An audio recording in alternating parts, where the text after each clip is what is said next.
ತೊಂಡೆಕಾಯಿ ಬಳ್ಳಿ ನನ್ನ ಮಾಟ ಮೇಲೆ ಹುಟ್ಟಿ ಏಳುಗಳಿಗೆ ಎಲ್ಲೆ ಮಠವೆಲ್ಲ ಹರಡಿ ಮಠದಲ್ಲಿ ಹೋಗಲು ಮಾರ್ಗವಿಲ್ಲದೆ 108 ದಿನ ಪೂಜೆ ನಿಲ್ಲುವುದಯ್ಯ ಮಕ್ಕದಲ್ಲಿ ಕಾರಿ ಹಂದಿ ಹುಟ್ಟಿ ಮಹಮದೀಯರ ಮನೆಯಲ್ಲಿ ತಾಗೆಯುಡುವುದಯ್ಯ ಹಿಡಿಯಲ್ಲಿ ಕೋದಾರೆ ಆ ಹಂದಿ ಗಜವಾಡ ಕೃಷ್ಣಾ ನದಿಗೆ ಬಂದು ಮಾಯವಾಗುವುದಯ್ಯ ಗಾಲಿನ ಬುರಿಯು ನೆತ್ತಿ ಮೇಲೇರಿ ಸಾವಿರಾರು ಜನರು ಬದರಿ ಸಾಯುವುರಯ್ಯ ಈ ಗ್ರಾಮದಲ್ಲಿ ಅಚ್ಚಮ್ಮನವರ ವಂಶವೇ ನಾಶ ಆಗುವುದಯ್ಯ ಅವರ ಮನೆಯಲ್ಲಿ ಬೆಳೆದ ಹುಣಚೆ ಗಿಡಕ್ಕೆ ಸೇವಂತಿ ಹೂವು ಹುಟ್ಟುವುದಯ್ಯ ಬನಗಾನ ಪಲ್ಲೆ ಜುರ್ರೇರು ತುಂಬಿ ಹಳ್ಳ ಕೊಳ್ಳ ಹರಿದು ಊರೇ ಮುಳುಗುವುದಯ್ಯ ನವ ಬರಾಲಿಕೆ ಕೋಣೆ ಆಗುವುದಯ್ಯ ಬರುವಂತ ಪಾಲು ಕಡಿಮೆ ಆಗುವುದಯ್ಯ ಉತ್ತಮರೆಷ್ಟೋ ಉಳಿಯಲು ಗತಿ ಇಲ್ದೆ ಚಿಪ್ಪ ಹಿಡಿದು ಕೊಂಡು ಬೇಡುವರಯ್ಯ ಹೋಲಾಗಿ ಸೀಳಿ ಹರಿದ ನೇಲದಿಂದ ಮೆಲ್ಲಾನೆ ನೆತ್ತಾರ ಹರಿದು ಬರುವುದಯ್ಯ ಕುಮಾರಸ್ವಾಮಿ ದೇವಾಲಯ ಭೂವಾನದವರಿಗೆ ಮುಚ್ಚಲಾಗುವುದಯ್ಯ ಕಾಳಿಕಮ್ಮ ಕರ್ನಾಟಕ ರಾಷ್ಟ್ರಕ್ಕೆ ದುರ್ಗಮ್ಮ ತುರ್ಕ ದೇಶಕ್ಕೆ ಹೋಗುವಾಲಯ್ಯ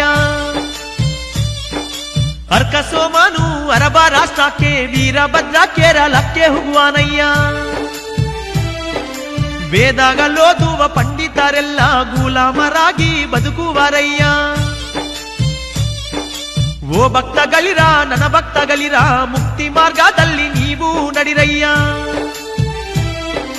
ಋತುಗಾಲು ಗತಿ ತಪ್ಪಿ ಹೋಗುವವಯ್ಯ ಹುಳ ಹತ್ತಿ ಬೇಲೆ ಬರಿದಾಗುವುದಯ್ಯ ಬೇವಿನ ಗಿಡದಿಂದ ಅಮೃತ ಹುಟ್ಟಿ ಸಿಹಿ ಕಹಿಯಾಗಿ ಕಹಿ ಸಿಹಿಯಾಗಿ ಭಾವನಾಮ ಸಂವತ್ಸರದಂದು ಭಾರತ ನದಿಗಾಲು ತುಂಬಿ ತುಳುಕುವವಯ್ಯ 25 ಪಟ್ಟಣಗಳಲ್ಲಿ ರಕ್ತದ ಕಾಲುವೆ ಹರಿಯುವುದಯ್ಯ ಕೃಷ್ಣ ನದಿ ತೀರದಲ್ಲಿ ಒಂದಿನ 7 ಗುಮ್ಮಿ ತಗನಿ ಮಲೆಯಾಗುವುದಯ್ಯ ಪಲ್ನಾಡಲ್ಲಿ ಬಾಬಯ್ಯನವರ ಮನೆಯಲ್ಲಿ ಕಾರ್ಲೆಕಾಯಿ ಕಿಡಿಕೆ ಹುಣಿಚೆಕಾಯಿ ಹತ್ತಿ ನರನು ನರಿಯಂತೆ ಕೂಗುವನಯ್ಯ ನರಿಯು ನಂದಿಯಂತೆ ರಂಕೆ ಮಾಡುವುದಯ್ಯ ಹಂದಿಯೇನೋ ನಾಯಿಯಂತೆ ಭೋಗಾಲಿ ಆನೆ ಅಮ್ಮ ಎಂದು ಕೂಗುವುದಯ್ಯ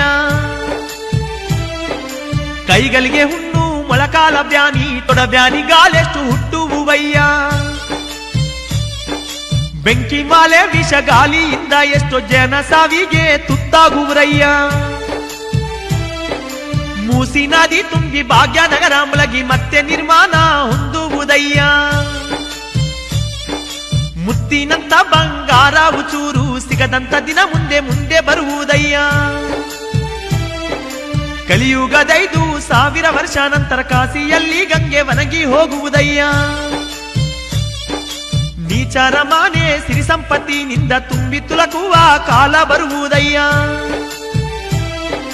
ಮಗ ತನ್ನ ತಾಯಿಗೆ ಸೋಸೆ ತನ್ನತ್ತೆಗೆ ಹೊಡೆಯುವ ಕೊಲ್ಲುವ ದಿನ ಬರುವುದಯ್ಯ ಎಲ್ಲ ಭಕ್ತರಲ್ಲಿ ಕಲಬೆರಕಿ ಬೆಳೆದು ಗಂಡ ಹೆಂಡತಿರಲ್ಲಿ ಜಗಳ ನಡೆಯುವುದಯ್ಯ ಈ ಜಗ ಮುಂದೆ ಅನಾಥನಾದ ಮಕ್ಕಳಿನಿಂದ ತುಂಬಿ ಹೋಗುವುದಯ್ಯ ಗೂಬೆ ಒಂದು ಕೂಗುವುದರಿಂದ ಗುತ್ತಿಕೋಟೆಯೇ ಬಿದ್ದು ಹೋಗುವುದಯ್ಯ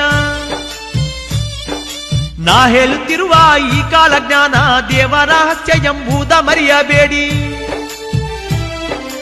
ಓ ಭಕ್ತಗಳಿರ ಓ ಮಕ್ಕಳಿರ ನಾ ಹೇಳುತ್ತಿರುವ ಈ ಕಾಲ ಜ್ಞಾನ